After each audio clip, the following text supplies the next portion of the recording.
nang sadiawak saja ni kadikare kan orang diperhatikan itu tidak kuliah. Barangkali lama dawak ketujuh orang itulah embrio daripada yang dikatakan hak asasi manusia. HAM. Ini lama dawak. Kata tu awak lah jawab. Ini lama dawak. Makan kalau mak dawak, nyekek kalau mak diorang. Ada juga kata macam itu. Ada di rumah ada, TV ada punya, kamang ada. Ya silahkan, tapi jangan dong TV-nya itu jangan ditarik-tarik diputar.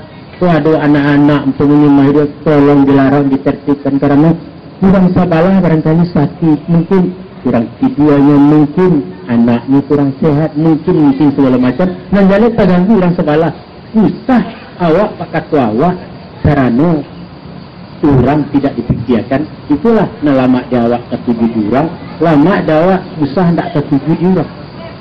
Nah dalam hal itu banyak fatwa-fatwa tentang merantau, pembekalan daripada orang merantau. Dan kini kita merantau, seperti Ambo sendiri merantau dari meninjau, ibu di Jakarta, anak Ambo merasuk bukan orang meninjau, bukan orang Minang, ini merasuk anak Betawi.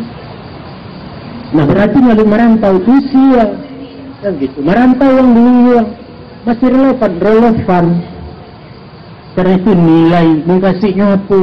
Jangan dibiasakan yang menjadi beban. Anak-anak itu usah tidak memikul dirinya sendiri, tetapi memikul orang lain. Alam tak kambang jadi guru, kurang awak berguru ke ayam. Pak ayam 21 hari lama maharam, lama nateh anaknya tadi, kemudian dihasuhnya, kemudian dijagonya, nampak pengajian dikajanya di buah ayam tadi. Dapat rimah saya boleh mengokok-ngokok tentang dia anak. Tapi kalau anaknya lah gadang, lah mulai tumbuh hidupnya, lah mulai panjang sayapnya, nyecotok izin, cari makan kena lain. Jangan menurutkan dia juga, orang kadang-kadang. Malah kalau pai dia nak tadi dicotoknya, diluaknya, macam itu yang. Nah itu pun orang lawak beraja. Alam terkambang jadi guru, oh itu caranya. Maka anak tadi mandiri. Jadi masih relevan hukum adat, masih relevan hal-hal itu. Tapi ketuaan itu untuk seluruh zaman, untuk seluruh waktu, untuk seluruh tempat. Apa yang dikatakan, dipatuakan orang-orang dulu itu. Nampak masuk ke tanah kandang Mandewek, masuk ke tanah Jawa Malangu. Kita sesuaikan diri dengan lingkungan di mana kita tinggal. Jangan awak tu eksklusif, jangan awak tu nak bakat awak surang, tidak diperhatikan orang lain. Sehingga orang awak tu jangan sampai dibenci, jangan sampai orang awak tu menjadi niang, menjadi silangkane di mana tinggal. Sebab ini itu bukan lain, yang katakan tadi, sebatas lintas nagari, atau kini itu kita pulau Serak di seluruh Nusantara, bahkan bukan saja lagi Nusantara, di mana pelosok ujung-ujung dunia radu anak Minang di situ. Jadi oleh karena itu apa yang difatwakan tadi, Ambo yakin, Ambo percaya, Ambo sampai kini nanti masih memegang bahwa apa yang difatwakan tadi adalah rumus-rumus untuk seluruh zaman, untuk seluruh orang dan untuk seluruh tempat. Itulah barangkali yang harus diperhatikan sebagai kita orang Minang. Dan Ambo sendiri cukup banyak merantau Sumatera, lain daripada Aceh, Lambai Jajak, Jawa, hampir sebagian Lambai Tampuak. Dan ada satu catatan Ambo bahawa orang Minang dimanapun merantau, dari dulu sampai kini pastinya mempunyai rumah ibadah. Ada surau Minang, bahkan musaji, di mana saja upailah. Itu apa? Itu pesan. Itu sebenarnya pesan-pesan supaya kita berbuat untuk orang lain.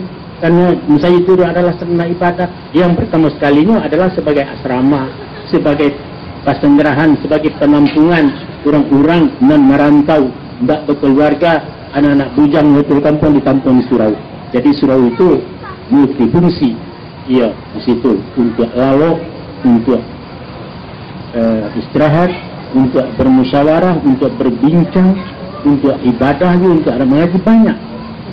Makanya di masa pun orang awak pasti membangun masjid, setidak-tidaknya surau atau langgar. Itu barangkali menurut Ambo satu pengamalan daripada fatwa-fatwa tadi. Kalaulah barangkali yang memisalkan Ambo katakan bahawa orang Minang merantau itu membawa mission seakan-akan ampun kepada Allah, seakan-akan adalah mereka itu kaum muhajirin yang meninggalkan Makkah ke Madinah mencari kehidupan, mencari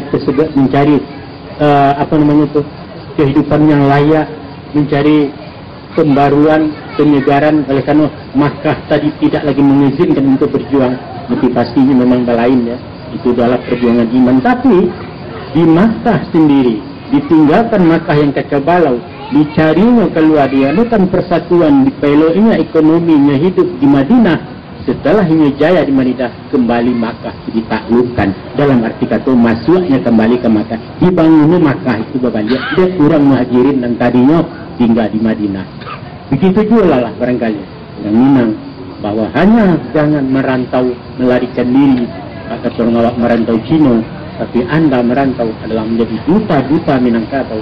Anda merantau adalah karena mengamalkan filosofi merantau orang Minang. Karena tahu madang dulu di dua hukum balung di rumah ang bagunu balung juga bukan tak pagunu, bukan benci usia dan nyupai karantau bukan meranyuak, bukan merentah, tidak, karena cinta.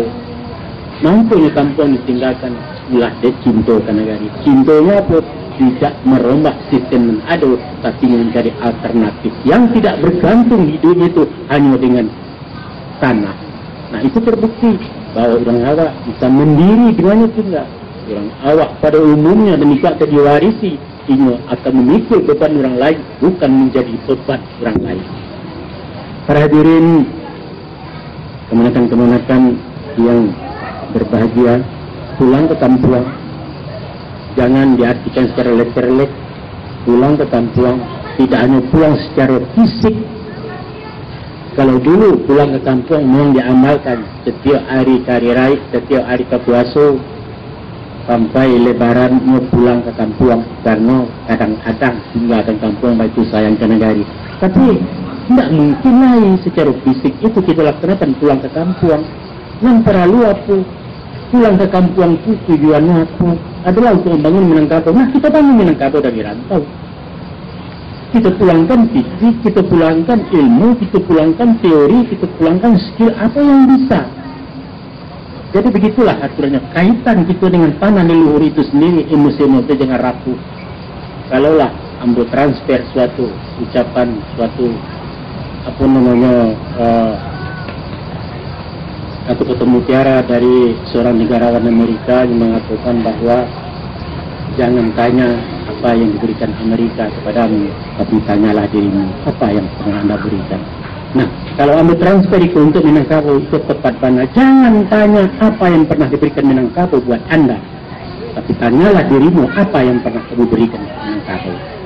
Kita dituntut untuk berbuat, kita dituntut menjadi kesejahteraan hidup yang layak, kita dituntut untuk menjadi orang di rantau orang. Tetapi itu jangan tercabut akar itu dari Minangkabau, tanah leluhur, bahwa Minang itu sendiri adalah tanah asal. Itulah itulah artinya rumpun budaya kita. Disitulah nomor satu para kita itu berasal dari suatu daerah yang sama, etnis Minangkabau. Para hadirin yang berbahagia, barangkali itulah yang dapat saya sampaikan. Tapi sebagai penutup, kita tahu bahwa Sumatera Barat tertinggal di dalam hal SDA-nya